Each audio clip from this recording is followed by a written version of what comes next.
Soy Fernando Díaz Villanueva. Hoy es 25 de enero de 2024 y esto es La Contracrónica.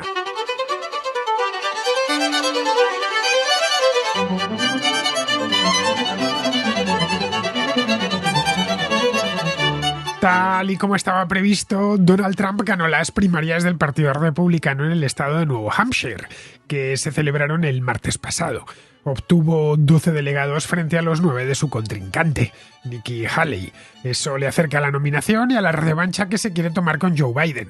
Con Ron DeSantis fuera de la carrera, Haley obtuvo unos resultados mucho mejores que los de Iowa, ya que aglutinó todo el voto que rechaza la candidatura de Donald Trump.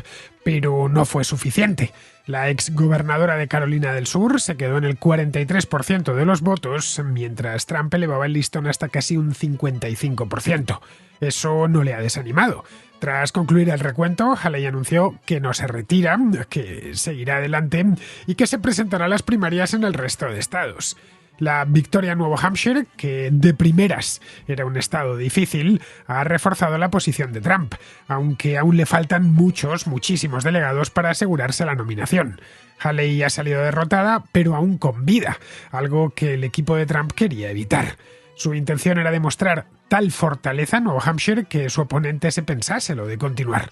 Trump está deseando acabar de una vez con este trámite de las primarias, convertirse en candidato oficial del partido y centrarse en Biden, que también, por cierto, acaba de ganar las primarias en Nuevo Hampshire, derrotando a un candidato muy flojo, Dean Phillips, un representante por Minnesota, al que sacó algo así como 60 puntos. Un resultado similar era con el que soñaba la campaña de Trump para poner fin a las primarias. No desea desgastarse peleándose con otros republicanos y evitar así heridas que luego serán difíciles de suturar. Su único interés y el único adversario al que quiere prestar atención es a Biden. Muchos estadounidenses temen un cara a cara entre los dos candidatos de 2020, porque son los mismos tras todo lo que ocurrió aquel año en torno a las elecciones. De conseguir ambos la nominación, extremo que parece altamente probable, Biden dividirá su tiempo entre el despacho oval de la Casa Blanca y la campaña, mientras que Trump hará lo propio entre la campaña y los juzgados. Nunca antes, en más de 200 años de campañas electorales, ha sucedido algo parecido. Para Biden ese es el mejor de los escenarios. Necesita tanto a Trump como Trump le necesita a él. Biden tendrá de lado los sucesivos pleitos en los que se ha ido metiendo su oponente, algunos importantes, como los 91 cargos penales relacionados con su gestión de documentos clasificados en su mansión de Mar-a-Lago y todo lo que hizo para anular los resultados en las elecciones de 2020, que concluyeron con el asalto al Capitolio del 6 de enero de 2021. Trump asume que será así, por lo que tendrá que establecer dos líneas de defensa, una ante los tribunales que le juzgan y otra ante la opinión pública. A su favor rema el desencanto de los estadounidenses con Biden, también de muchos demócratas, que por Trump no votarán, pero podría ser que por Biden tampoco. Pero no adelantemos acontecimientos. Todavía nos encontramos en pleno proceso de primarias y queda aún mucho camino por delante. Faltan algunas citas importantes, como las de Nevada, las primarias de Nevada, el próximo día 6 de febrero, o las de Carolina del Sur y Michigan, que se celebrarán el 24 y el 27 de febrero respectivamente. Si tras eso Haley es capaz de mantener el pulso, todo se decidirá el supermartes del 5 de marzo, en el que de una sola tacada se eligen 874 delegados, es decir, un tercio de los que acudirán a la convención de Milwaukee en el mes de julio.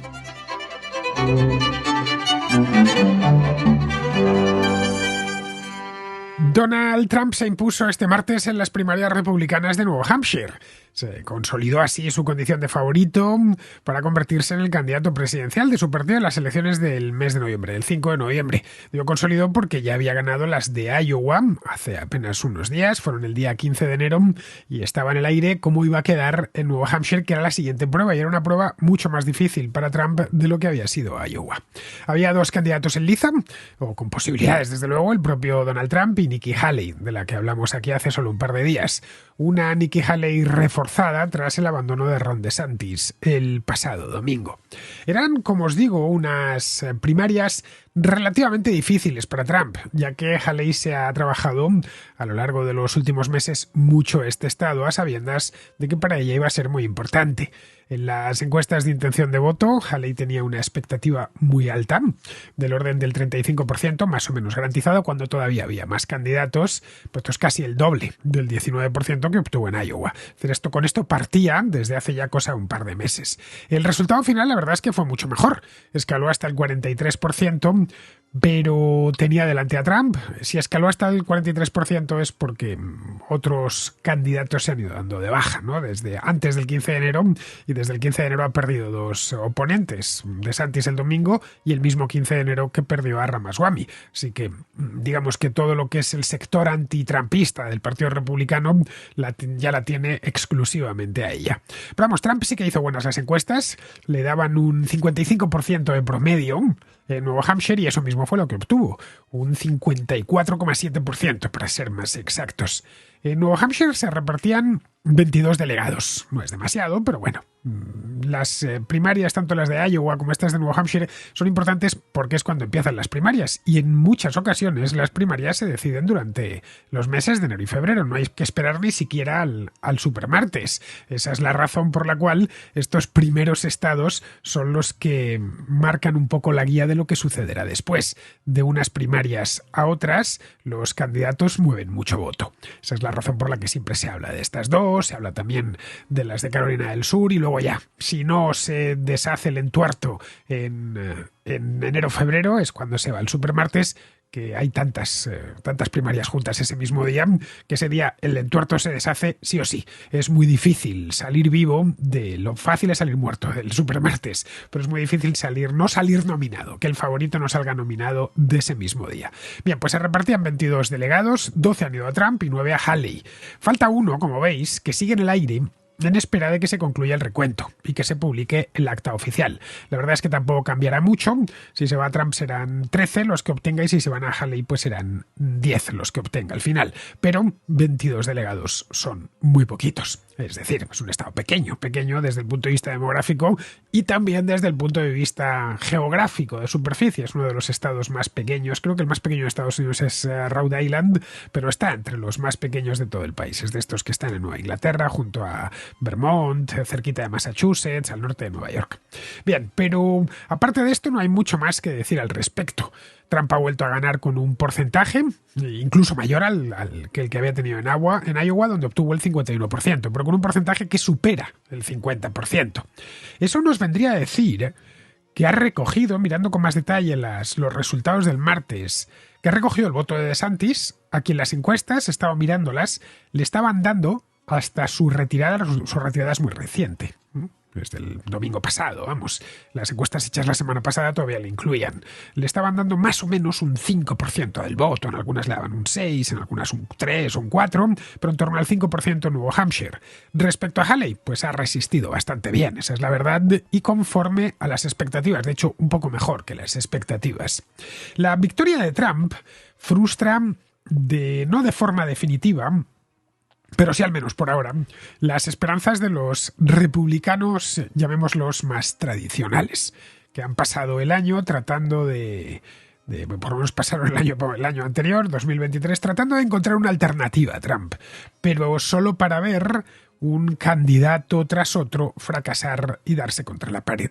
Hoy por hoy, y según están las cosas, es improbable, no imposible, pero sí improbable, que se pueda montar una campaña efectiva contra él, ni siquiera la de Nikki Haley, con lo que tenemos ahora mismo y con los números de los que disponemos ahora mismo, tanto en las dos primarias que se han celebrado ya, como en las encuestas que conforme van pasando los días, pues ya antes salían una vez a la semana, ahora es que están saliendo a diario. El abandono del gobernador de Florida, de Ron DeSantis, el domingo pasado, lo que le dio a Nikki Haley es la oportunidad de enfrentarse cara a cara con Trump. Esto es algo que Haley venía persiguiendo desde hacía mucho tiempo. Su intención, de hecho, cuando presentó su candidatura, era eso mismo, medirse cara a cara con Trump.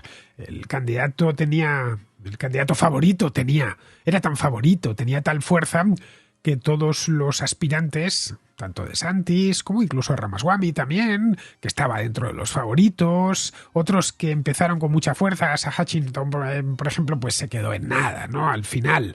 Pero el caso de Nikki Haley empezó suave y más o menos fue creciendo hasta llegar al momento actual, que realmente es la única que le puede plantar cara. No digo ya ganarle, que eso lo veo difícil, pero al menos plantarle cara y aguantar mucho tiempo, incluso más allá del propio supermartes, y presentarse en la propia convención de Milwaukee. En Nuevo Hampshire no esperaba ganar, ahí están las encuestas, pero al menos mantener el tipo, cosa que ha conseguido de sobra. De haberse derrumbado por debajo del 25%, seguramente habría tenido que presentar la renuncia. Seguramente no le hubiera quedado más remedio, no digamos ya si baja del 20%. Y a seguir intentándolo, vamos, a no presentarse a más estados, porque si en Nuevo Hampshire no lo hacía bien, es que ya no lo haría bien en ningún otro sitio, salvo en el suyo, salvo en su propio estado, en su estado natal, en Carolina del Sur, donde se celebrarán las primarias pues dentro de justo un mes menos un día, el día 24 de febrero exactamente. Estas de Carolina del Sur son de hecho su gran esperanza, pero lo cierto es que hoy por hoy los sondeos no le acompañan a Nikki Haley, quiero decir. En los que se han publicado esta misma semana, tras la retirada de DeSantis estoy hablando, porque el problema de las primarias es que van cayendo unas cuantas fichas y las encuestas de hace 10 días o un mes ya empiezan a no servir para nada. Y además importan mucho los votantes se miran, los votantes del partido se miran lo que han hecho los votantes del partido en otro estado. Es decir, lo que ha pasado en New Hampshire o lo que ha pasado en Iowa pesará sobre lo que pase en Nevada el próximo 5 de febrero y pesará, por supuesto, lo que pase en Carolina del Sur o en Michigan, que las van a hacer en los dos estados a finales del mes próximo.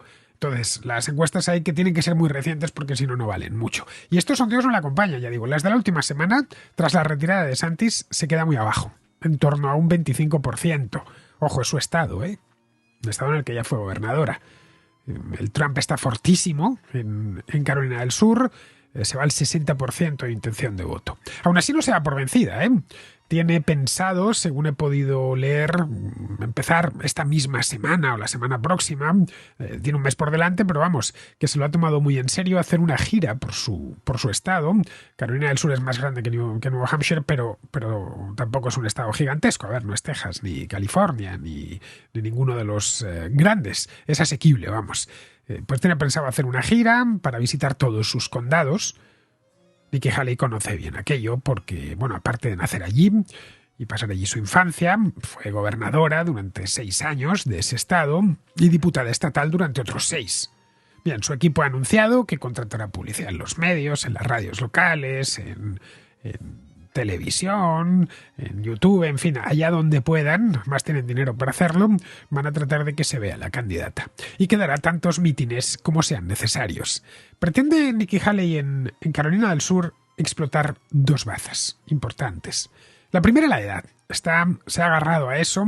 No sé yo hasta qué punto es efectivo, pero bueno, se ha agarrado a eso. Haley tiene 52 años, como bien sabemos, frente a los 78 que cumplirá Donald Trump en el mes de junio. Vamos, que Trump bien podría ser el padre joven, pero podría ser el padre de Nikki Haley sin problemas. Asegura que el partido que gane este año será el que sepa retirar de la circulación a su candidato octogenario. Trump todavía no es octogenario, está cerca, pero vamos, si consigue ganar las elecciones y convertirse en presidente, sí que cumplirá los 80 años en la presidencia, en la Casa Blanca. Haley tiene puntos de vista republicanos, como os decía antes, más, entre comillas, tradicionales, más propios del Partido Republicano de toda la vida. Entre ellos, una política exterior más activa, menos aislacionista. Defiende, por ejemplo, que Estados Unidos se involucre más en el apoyo a Ucrania y en la defensa de la OTAN. A Trump la OTAN, como bien sabemos, no le gusta mucho y ha dicho en más de una ocasión que lo de Ucrania se podrá resolver mejor con él en la Casa Blanca. No por nada, sino porque conoce bien a Vladimir Putin, tiene buena relación con él desde hace muchos años y más o menos que le convencerá para que la cuestión ucraniana se resuelva cuanto antes. Un poco están lanzando ese tipo de mensajes hacia su electorado. El hecho es que el aparato republicano, el aparato de los estados, y esto se está viendo muy bien en Carolina del Sur, se ha visto en Nuevo Hampshire, se vio en Iowa, está cada vez más alineado con Trump. Esto está generando una sensación de inevitabilidad, como no hay otra posibilidad, esto es lo que hay, una especie de profecía autocumplida. Y esto se refleja en el apoyo inmediato que le dio Ron DeSantis el domingo pasado. Ojo, a pesar de que llevaba meses criticándole, ¿eh? Hasta hace unos días la partida iba de DeSantis contra Trump. Hoy DeSantis ya está olvidado, pero le dedicó buenas críticas mutuas se dedicaron. El domingo DeSantis dijo que, os lo comentaba aquí el otro día, que para él estaba claro que la mayoría de los votantes republicanos quieren dar a Trump otra oportunidad que además se la merece. Unos días antes había dicho que Trump había convertido al Partido Republicano en un partido muy vulnerable en las elecciones y que si se presentaba las perdería. Pero bueno, no le demos más importancia, son políticos. En ese oficio la coherencia no es algo que se estile mucho. En ese oficio en cualquier lugar del mundo. Con Nikki Haley podría suceder algo parecido si decide tirar la toalla el mes próximo. No nos engañemos. Ella también se dedica al mismo oficio. Tampoco sería de extrañar que si Trump gana las elecciones presidenciales, veamos, como ya os he dicho en más de una ocasión, veamos a Haley ocupar un cargo importante. Cosas peores se han visto. En las primarias los candidatos se ladran mucho, pero rara vez se muerden. Pero Nikki Haley aún no se ha retirado. Sigue en liza. Muchos, especialmente los medios afines a Trump, fueron hasta Nuevo Hampshire para enterrarla definitivamente, para ver en directo y grabar en directo cómo concedía la derrota y le entregaba los votos directamente a Donald Trump, que es lo que había hecho Ramaswamy el día de Iowa y lo que hizo Ron DeSantis unos días después. Es decir, que pudiese Donald Trump cantar victoria tan pronto como en el mes de enero y levantar el brazo del vencedor, como en los combates de boxeo en mitad del ring, ¿no? Pero sin llevarse un solo puñetazo. Pero vamos, eso no ha sido, y no sabemos si será el mes que viene, pero por ahora no ha sido. No cantará victoria en el mes de enero porque no hay más primarias en enero. Tendrá que esperar. Trump ganó cómodamente, pero Haley se mostró suficientemente fuerte como para justificar su decisión de seguir adelante e intentar algo, por quimérico que parezca. Podríamos pensar, y esto es algo que, bueno, yo también lo he pensado, para qué negarlo, qué es lo que está ganando con esto. Bien, gana, y gana mucho. Si se demuestra popular, aunque solo sea entre el 25 y el 30% del electorado republicano, Trump tendrá que contar con ella. Recordemos que Trump no ha escogido a un compañero de fórmula, es decir, vicepresidente. De modo que no es descabellado pensar que termine eligiendo a Haley, para que arrastre voto republicano tradicional. De hecho, sería una elección magnífica. Otra cosa es que Nikki Haley se deje. En el caso de que no sea así, puede decantarse por ella, también os lo he comentado aquí, para alguna cartera importante, como la de Estado, por ejemplo. Pues le sentaría bien porque ya fue embajadora de Estados Unidos ante la ONU. Si no cuenta con ella ni para la vicepresidencia ni para el gobierno, siempre podrá presentarse de nuevo a las primarias dentro de 4 años, en 2028.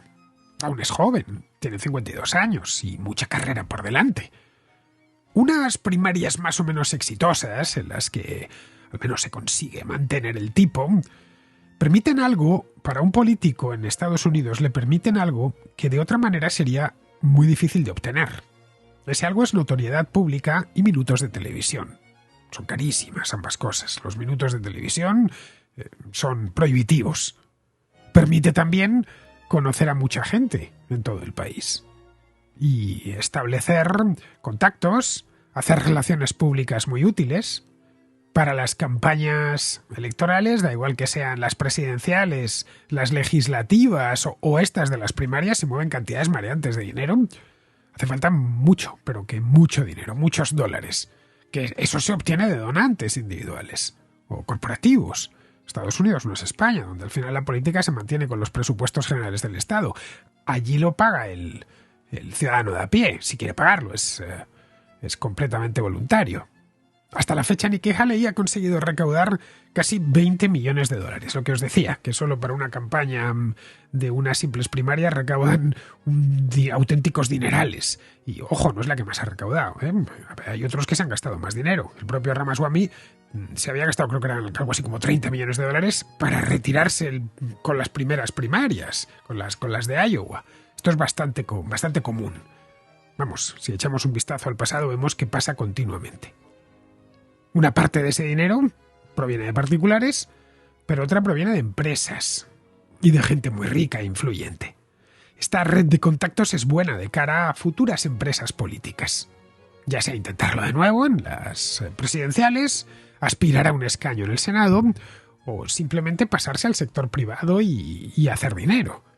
Como vemos, a ella personalmente le interesa aguantar en la carrera el mayor tiempo posible. Si consigue llegar al supermartes, bien. Si consigue superar el supermartes, mejor todavía. Y si consigue llegar, aunque sea con muchos menos delegados, hasta la convención de Milwaukee y allí seguir solicitando el voto, mejor todavía porque habrá tenido, ¿cuántos? 8, 9 meses de atención prioritaria de todos los medios de comunicación. Habrá conocido y tratado a mucha gente y eso le permitirá de cara al futuro, es una inversión a largo plazo, le permitirá, más con la edad que tiene, el día de mañana postularse de nuevo como candidata a la presidencia. Pero bueno, por de pronto está aguantando y lo más probable es que siga ahí al menos hasta el supermartes del 5 de marzo. Podría ser que se cayese antes también. Bastaría con que llegue a un acuerdo con Donald Trump. En las primarias en Estados Unidos es una democracia tan antigua que ha pasado de todo. Que candidatos que les iba muy bien deciden retirarse, levantar las manos y rendirse, porque han llegado a un acuerdo con el candidato que le va algo mejor, a cambio de algo, evidentemente. Pero vamos, si se descalabra en el supermartes, ya será algo más difícil que mantenga la candidatura. O la mantiene, pero sin prestarle demasiada atención durante 1 o 2 meses más. Tiene a su favor que hay una parte del electorado republicano que no quiere que Trump repita. Y ahí lo tenemos. Trump está consiguiendo en estas primarias las dos. No vamos a encuestas, vamos a primarias que las que se ha votado. El 51 y el 55%. Es una mayoría, pero no una mayoría del 80 o del 90%. Es decir, hay una parte del Partido Republicano que si le pones a otro, aproximadamente la mitad, que si le pones a otro, le elegiría. Y hoy solo queda ella enfrente, así que un porcentaje de votos tiene asegurado de antemano. Eso sí, tendrá que endurecer un poco su mensaje, porque hasta ahora ha evitado los ataques personales y directos. Evidentemente no porque tenga mucho amor por Donald Trump, los políticos rara vez se aman entre ellos, lo normal es que se odien, especialmente si son del mismo partido, sino porque temía enfadar a quienes sí votaron a Trump en 2016 y aún le guardan cierta simpatía. Además, a la gente le molesta mucho que le digas «ha votado usted mal» o «es usted tonto por votar a este o a aquel candidato». Así que se ha contenido mucho. Para que se desgaste en ese campo, además, hasta el domingo tenía a Ron DeSantis, pero ya no está. Ahora que es un combate cara a cara, tiene que dar a los republicanos razones para entregarles el voto, para que le entreguen el voto. Eso necesariamente pasa por explicar con más detalle qué haría como presidenta, cosa que no ha hecho todavía. No con detalle, desde luego. Habla mucho del relevo generacional, pero la edad per se no significa nada. Tener 75 u 80 años no es malo, de hecho yo siempre he considerado que es bueno. Si la salud te acompaña, obviamente. Trump a los 77 años está muy bien de salud, tanto física como mental. Tiene algunos achaques propios de la edad, como es lógico, pero muestra una fortaleza envidiable. Muchos de 77 años firmarían ahora mismo estar como él. Biden con solo 4 años más parece un ancianito. Le cuesta moverse y a menudo desvaría. Ha hablado también algo de política exterior, Haley, y de cómo ella lo haría de forma muy diferente a Trump. Pero al votante de las primarias, no olvidemos que se vota en estados. La agenda exterior no le interesa mucho. Ucrania queda lejos y, bueno, aunque le preocupe lo que allí sucede, no lo hace en la misma medida que la política interior. Lo que pretende hacer de puertas adentro es una incógnita, porque todo lo que ha dicho son generalidades y críticas a Biden. Trump lo tiene mucho mejor perfilado, este programa. Promete contener la inmigración, sellando la frontera con México y volver a los viejos buenos tiempos en materia económica. Ambos son cebos muy poderosos. La inmigración y la economía sí que son asuntos que quitan el sueño al republicano medio. Haley no ha querido entrar ni en una cosa ni en la otra. Decir que es demasiado mayor, que es un tipo divisivo y polarizante, ambas cosas ciertas, por cierto, no basta. Sí sabemos que tiene 77 años y que es una persona muy polarizante, eso son evidencias. Lo de la edad la tenemos en el pasaporte y que es polarizante en su historial.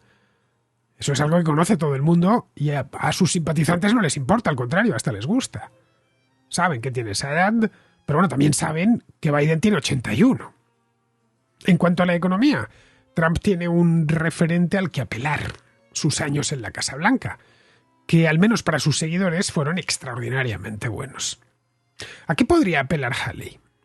Hay unos cuantos reclamos de los que podría tirar. Uno de ellos es la propuesta de Trump de implantar un arancel lineal del 10% para infinidad de productos, entre ellos la ropa, que es casi toda de importación. Cualquiera que vaya a una tienda de ropa en Estados Unidos, bueno, y en Europa también, lo puede ver, ¿no? Salvo la alta costura, y ese también la importan de Francia o de Italia. La moda prêt-à-porter se trae de maquilas que están en México, en Guatemala o en Extremo Oriente. Bien, pues les quiere meter este lineal del 10%. Con eso pretende Trump apoyar la industria nacional, pero claro, de primeras encarecerá todos estos bienes en la misma medida del arancel, como poco. Ahí puede morder de forma muy directa y apuntarse un tanto, porque a los republicanos no les gustan los impuestos. Junto a eso no estaría mal que presentase un programa económico atractivo, con bajadas de impuestos, retirada de regulaciones, en fin, lo que hiciese un poco de ilusión a sus votantes. Si a eso le suma alguna que otra causa propia, no sé, como por ejemplo dejar la elección de escuela a sus padres, pues su candidatura podría ganar cuerpo y sobre todo ganar algunos puntos.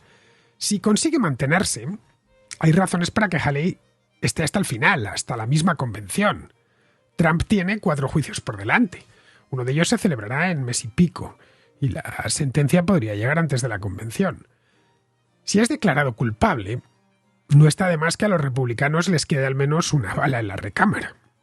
Si Trump consigue la nominación, sortea el juicio y luego pierde en noviembre porque Biden consigue movilizar los mismos apoyos que en 2020, Haley podría decir que ella ya lo advirtió y que se jugó el tipo para evitar que eso sucediese.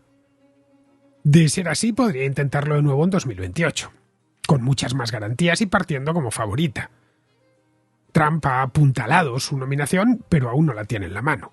Lo más probable es que al final la disputen las elecciones Trump y Biden, pero aún pueden suceder muchas cosas. Puede haber giros inesperados y más aún con 2 candidatos tan impopulares como estos dos.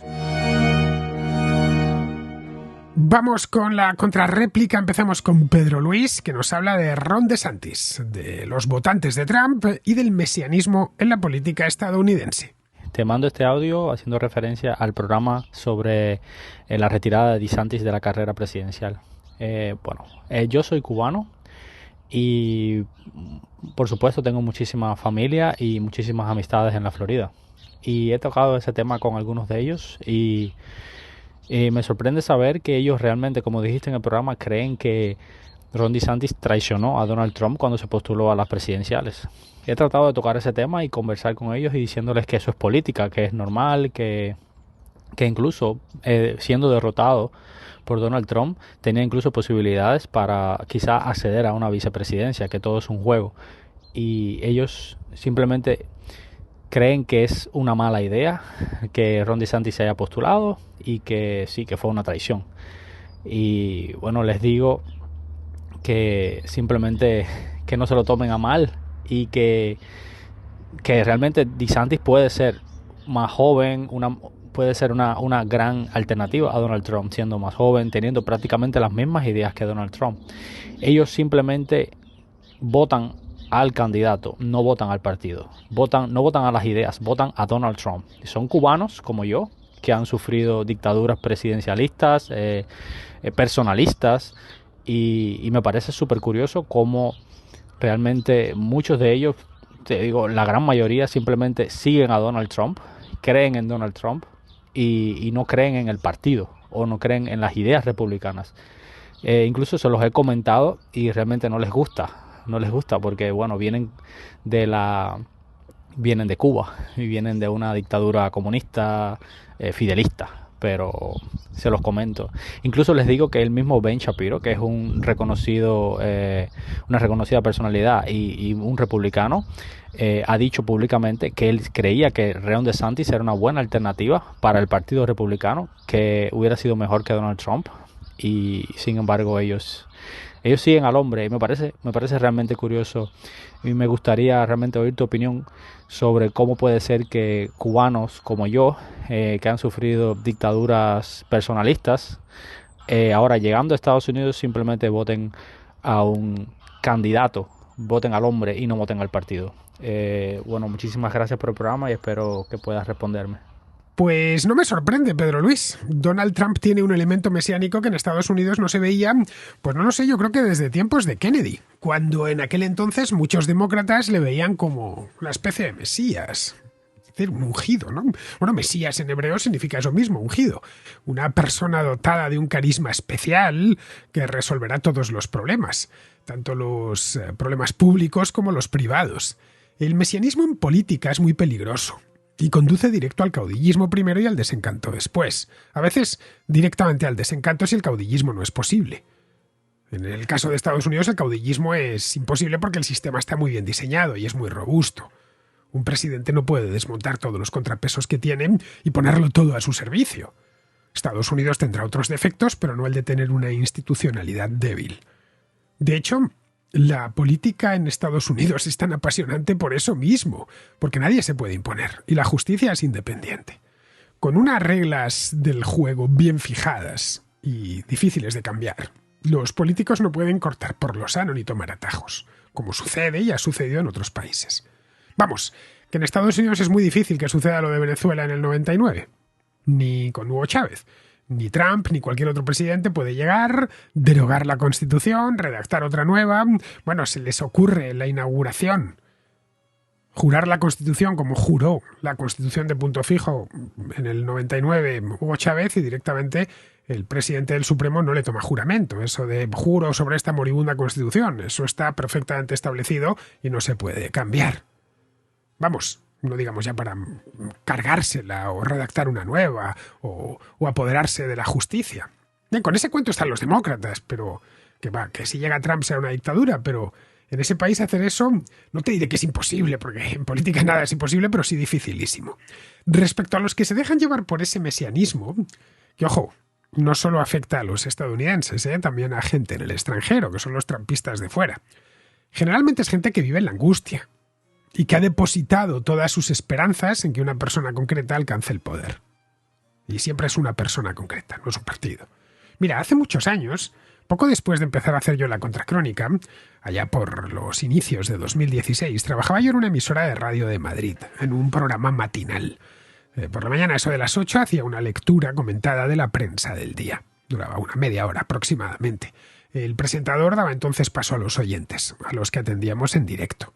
Recuerdo uno que llamó muy ofendido porque había criticado a Podemos durante mi lectura de la prensa. Y más concretamente había criticado a Pablo Iglesias. Bueno, fue cuando se empezó a hablar de sus contactos con el régimen bolivariano, que dije yo que eran ciertos y que estaban sobradamente documentados. Bien, pues este hombre es que lo recuerdo como si fuese ayer. Se dirigió a mí de muy malas formas y me dijo que yo era un desalmado, que no entendía cómo podía criticar a Pablo Iglesias, ya que él era la única esperanza de España. En estos términos lo dijo. Que si le criticaba era porque me pagaban por ello y porque esencialmente yo era un malvado. El presentador se quedó estupefacto. Era José Antonio Avellán, y le tiró de la lengua. Y le preguntó por qué pensaba que Pablo Iglesias era la única esperanza del país, que si eso no le parecía muy aventurado. El hombre se deshizo en elogios, diciendo que conocía los problemas de España, que tenía solución para todos ellos, que era honrado, que era omnisciente. Bueno, una cosa que daba hasta un poco de vergüenza, y el hombre se le notaba con cierta angustia, que si ganaba, y no cabía otra posibilidad de que lo hiciese, porque si no iríamos directos al abismo, resolvería todos los problemas de España y de los españoles. Bueno, nos quedamos mirando, José y yo, sorprendidos, y dimos paso al siguiente oyente. Al otro lado no teníamos a un oyente, teníamos a un creyente, a un believer. Este tipo de gente son los que buscan mesías, pero claro, no siempre están disponibles. Pablo Iglesias trató de serlo y fracasó. Trump también lo ha conseguido, con más éxito.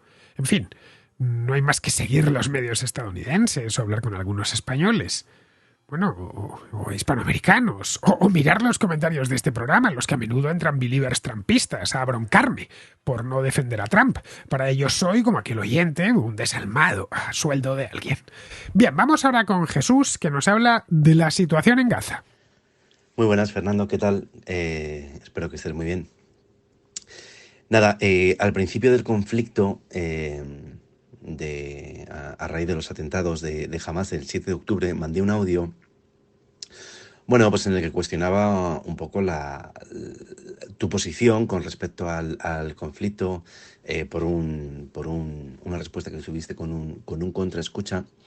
Y bueno, pues han pasado ya unos cuantos meses, más de 3 meses, 25.000 muertos solamente, bueno, más de 25.000 en la franja de Gaza, que se lleva todo el foco, pero están pasando cosas a diario también en la zona cisjordana, donde parece ser que los colonos están campando a sus anchas y cuya impunidad para atacar al pueblo palestino de allí, bueno, pues ha crecido de manera notable, porque lógicamente pues la situación no favorece la calma, ¿no? Lo que pasa que tengo la sensación de que Israel nos ha pedido a toda la humanidad, no solamente a Occidente, que bueno, que nos pongamos una venda en los ojos, que no veamos lo que está sucediendo en la Franja de Gaza y en los territorios cisjordanos, y que bueno, pues que todo aquel que haga cualquier tipo de crítica a las acciones que están llevando a cabo en este conflicto militar, pues bueno, pues se nos tache de que estamos con los terroristas, y que bueno, que no estamos en pro de la civilización, ¿no? Y yo la verdad es que ante ese argumento simple no puedo más que contestar que yo, desde luego, con lo que estoy es con las víctimas que están sufriendo este conflicto, que por supuesto no solamente son las palestinas, sino son esas familias que tienen a sus familiares todavía retenidos por una banda criminal como Hamas, ¿no? Debo reconocer que estoy bastante enfadado con la cobertura mediática que podemos ver en los medios españoles. Yo, además de recomendártelo a ti, quiero recomendar al resto de la audiencia que se pase por los canales de DW, una televisión alemana que tiene un canal fantástico en YouTube, y por France 24. Están haciendo unas coberturas diarias del conflicto maravillosas, y os recomiendo a todos que os paséis por ahí, porque en España, a no ser de las apariciones que tiene Almudena Ariza desde Televisión Española, la verdad es que me parece que están siendo bastante tibias, bastante tibias. Nada, quería comentarte un poco y quería saber cuál era tu posición, porque en aquel entonces, con este mantra que se extendió de que Israel tenía el derecho a defenderse, parecía que había todo, ¿no? Y tengo la sensación de que para muchos sigue siendo así. Y me parece que hay una situación lo suficientemente salvaje como para hacer una crítica muy velada a lo que está haciendo Israel en Gaza. Se les ha pedido que viajaran al sur. Han bombardeado en absolutamente toda la franja de Gaza. No hay un lugar en el que nadie pueda estar a salvo. Después tenemos en paralelo la denuncia que ha hecho Sudáfrica a la Corte Penal Internacional por genocidio, y teniendo en cuenta que el genocidio no es solamente el número de víctimas, sino también tiene que ver con cortar agua, con cortar luz, con prohibir la entrada de alimento a la población. Y bueno, viendo las declaraciones que están teniendo muchos políticos que actualmente forman el gobierno de Netanyahu, pues es que ya valdría para ir hacia adelante. Por supuesto, esta acción que es muy simbólica, ¿no? Por parte de Sudáfrica, por supuesto, se ha tachado por parte de Israel bueno, pues que están del lado de los terroristas, ¿no? Lógicamente están del lado, todo lo que no sea apoyar su plan, pues forma parte de un plan que tenemos todo el mundo, pues a favor de los terroristas. Luego está la Unión Europea, bueno, hace mucha gracia que ayer, por ejemplo, Borrell hizo unas declaraciones y ponía Borrell, ¿no? Como si fuera el Partido Socialista, cuando no, perdón, Borrell es un alto representante de Asuntos Exteriores de la Unión Europea que manifiesta una idea que forma parte de toda la Unión, o sea, de todos los países que formamos la Unión Europea. Es verdad que España y Bélgica están llevando la voz cantante y quieren llevar a cabo una conferencia de paz, pero ayer mismo la ministra de Asuntos Exteriores alemana dijo, bueno, pues que Israel solo podría garantizar su seguridad si los palestinos pueden vivir con dignidad y con seguridad y viceversa. Así que nada, quería saber un poco cómo, después de estos meses, cuál es tu mirada, si crees que detrás de esa frase de que Israel tiene derecho a defenderse, sigue cabiendo todo lo que está haciendo Israel a día de hoy. Y nada más, siento si me he alargado mucho, pero creo que, bueno, pues creo que lo que está sucediendo, pues lo merece. Nada, gracias Fernando, gracias por contestar siempre y sobre todo gracias por la educación con la que lo haces, ¿vale? Te mando un abrazo enorme. Pues mira, Jesús, mi posición es la misma que el 7 de octubre. Israel tiene derecho a defenderse, o mejor dicho, los israelíes tienen derecho a defenderse y a velar por su propia seguridad. Cuando esto empezó, el gobierno de Israel declaró la guerra a Hamás, que es un actor estatal en tanto que controlaba, mejor dicho, la Franja de Gaza. Esta declaración de guerra vino justificada por la masacre del 7 de octubre, en la que fueron asesinados más de 1.000 personas, en su gran mayoría civiles, niños incluidos, y otras 240 fueron secuestradas. Si eso no es una declaración de guerra, en fin, tú dirás que hace falta ya para declarar una guerra.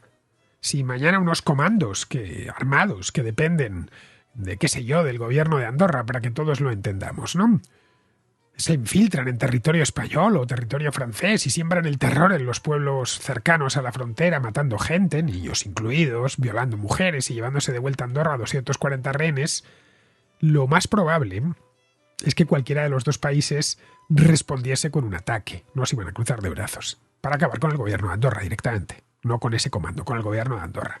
En tanto que Andorra es pequeña y además es un país ejemplar y pacífico, no es ni mucho menos la Franja de Gaza, y Francia o España son grandes, pues la guerra implicaría unos costes muy grandes para los que empezaron la guerra. La diferencia entre Andorra y Gaza es que Andorra es un lugar pues casi paradisiaco. Su gobierno es pacífico, amante del comercio y de la libertad. En Gaza su gobierno es agresivo, es violento y vive en un permanente estado de guerra y de prédica del odio hacia sus vecinos. Esto que estoy diciendo no son opiniones, son hechos perfectamente documentados. Así que, en fin, que la banda que quien gobierna en Gaza es una banda terrorista, que no me estoy inventando nada. Así que la guerra contra Hamás está plenamente justificada. Y si realmente no crees que hay que eliminar a una banda terrorista de la faz de la tierra, quizá, Jesús, deberías replanteártelo. Podríamos, eso sí, pensar por qué Israel no se cruzó de brazos y no hizo nada. Que es lo que había gente pidiéndolo aquí en Occidente. Bueno, es que deberían habérsela envainado. Bueno, en ese caso, habría que lamentar no 1.200 muertos, sino muchos más porque se habrían producido más ataques. Por lo demás, la guerra en Gaza continuará, y esto ya nos lo ha dicho el gobierno de Israel, hasta que eliminen la capacidad militar de Hamás. Esto es difícil saber cuánto tiempo llevará. No les queda mucho, pero llevará más tiempo del que Occidente está dispuesto a aceptar. Porque conforme avanzan las semanas, la situación de los palestinos es peor. Lo cual era previsible, habida cuenta de que el ejército israelí es mucho más poderoso. Pero vamos, ese sufrimiento se terminará en el momento en el que Hamás quiera que se termine. No tiene más que deponer las armas y entregarse, que es lo que tienen que hacer los terroristas en cualquier lugar del mundo, deponer las armas y entregarse.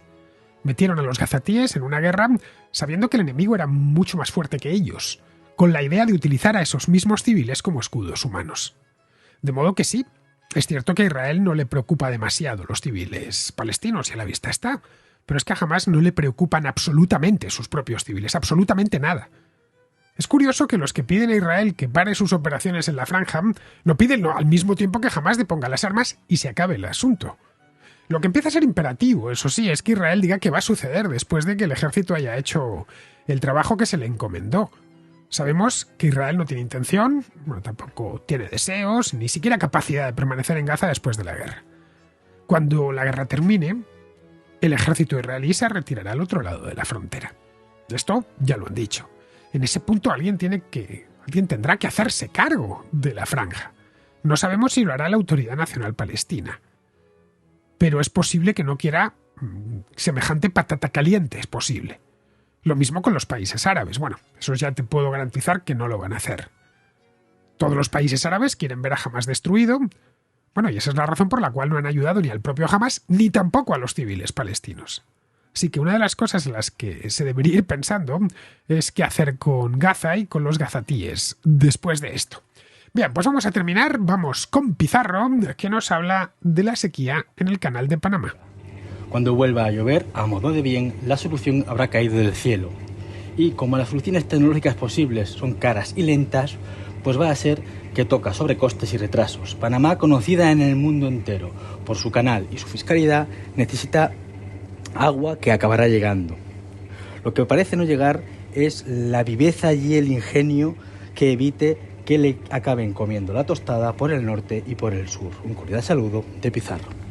Y hasta aquí, queridos amigos, llega la contra de hoy, jueves 25. Mañana es viernes 26, pero como es viernes, precisamente, no porque sea 26, sino porque es viernes, no hay contracrónica, hay contrahistoria. Allí os espero. Hasta mañana.